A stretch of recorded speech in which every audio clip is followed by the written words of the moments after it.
The Atari 2600 was launched in October of 1977, and if you purchased the system between then and 1982, the game that was packaged in with the system was Combat. The game is basically a one-on-one showdown between two tanks, biplanes, or jets, depending on the game variation you choose. In the tank mode, thrusting the joystick up will move you forward, while left will move you counterclockwise and right moves you clockwise. There's no way to back up. The object is simply to kill your opponent. Pressing the fire button will shoot a missile, and each time you hit your opponent, they'll spin out and you're awarded with a point. Once the time limit runs out, whoever has the most points wins. You can browse through a number of different screens to make things more interesting. There are multiple variations too. One of them is called Tank Pong, in which the missiles will be able to bounce off the walls. Ordinarily they just die out after hitting the wall. And there's an option to make a banked shot the only way to score a hit on your opponent. There's also the option to have the ability to guide your missiles in mid-air after firing.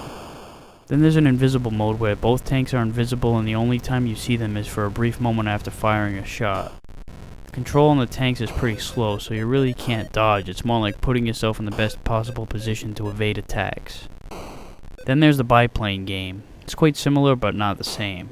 Not only do you move faster, but you're in constant motion, no stopping, no nothing. Down on the joystick turns you clockwise, while up turns you counterclockwise. You have the option to use regular straight missiles, the guided missiles, or rapid missiles. You can either fight with two clouds in the center that you can hide behind, or you can just fight in the wide open sky. Then there's a tandem plane mode, which is kinda pointless because they both move in synchronization. So if you would have made the same shot using only one plane, it would have been the same result. To me, this was just a cheap way to get another variation thrown on there. The last one in the biplane mode is the battle between 3 biplanes and 1 bomber, but I don't know why you'd want to play as the bomber. It's the same length as the biplanes, but your shots can go in between the planes, making the bomber a bigger target.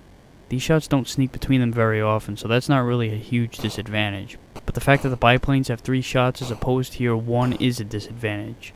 Sure, the bomber's missile is bigger, but is that really going to make a difference? The 3 shots cover a lot more ground.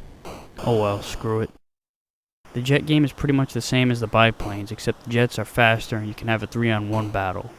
This one's interesting because the 3 planes have more shots, but they're also a much larger target as opposed to the bomber, which only has 1 shot but is pretty much equal in size. Although the jet and plane games are faster, they're still not as much fun as the tank games, which seem to be more intense and have more substance to them with the maze layouts, the tank pong feature, and the invisibility game.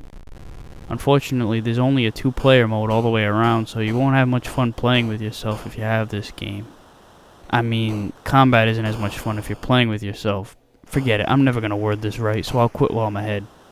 Combat is indeed simplistic, but it's still a fun, competitive multiplayer game, and when you look at the fact that it's one of the first 9 Atari games, you have to expect it to be simple. Plus, this was the game that came with the system for the first 6 years of the console's existence, so this game was relied upon to help the console sell more games. And since the Atari 2600 had the longest lifespan of any other console in video game history, you have to give Combat a lot of credit for contributing to that.